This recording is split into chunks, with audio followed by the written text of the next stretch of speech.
Hello viewers, मैं astrologer doctor Shifali आज श्री शिव महापुराण रुद्र संहिता सती खंड 10वें अध्याय का 5वां भाग उसका श्लोक और अर्थ पठन करूँगी।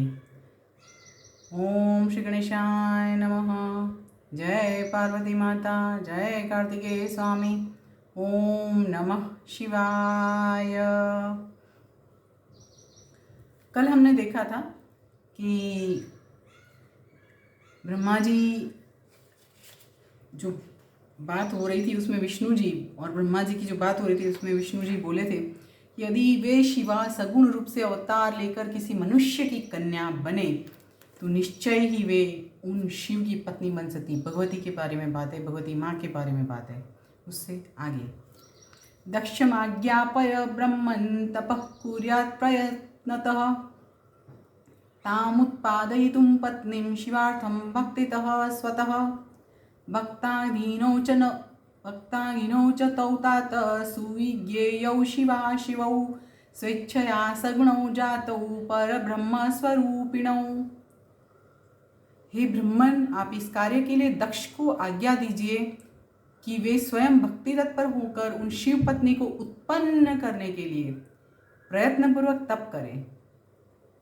हम दक्ष भगवान दक्ष राजा की स्टोरी जानते हैं, बट ये उससे भी आगे का बात है।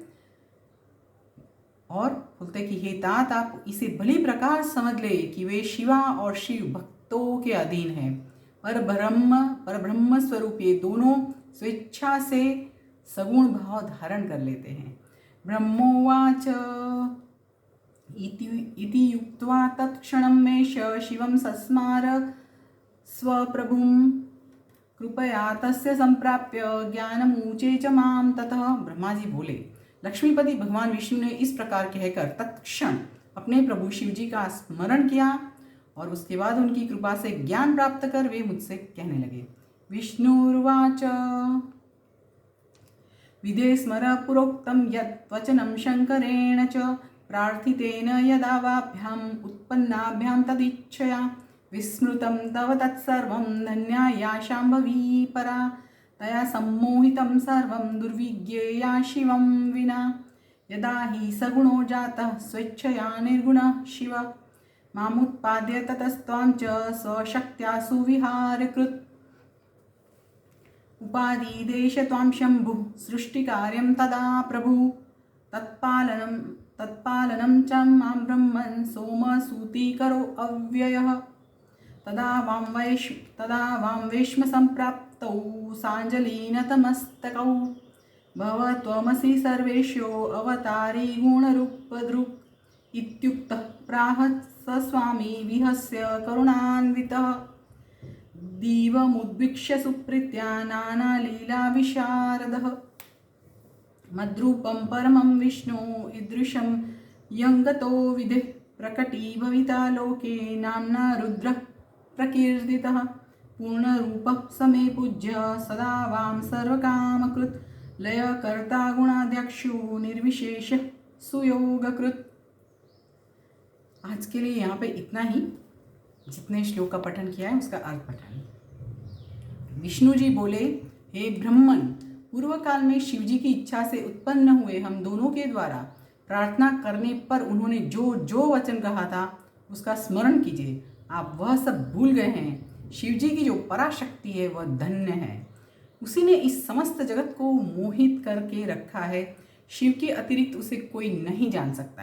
हे ब्रह्मन, जब निर्गुण शिव जी ने अपनी इच्छा से सगुण रूप धारण किया था उस समय मुझे तथा आपको उत्पन्न करके अपनी शक्ति के साथ उत्तम विहार करने वाले सृष्टिकर्ता अविनाशी परमेश्वर उन शंभु ने आपको सृष्टि कार्य के लिए तथा मुझे उसके पालन के लिए आदेश दिया।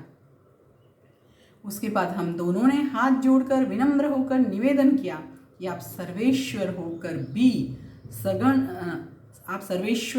भी सगुण रूप धारण कर अवतार लीजिए।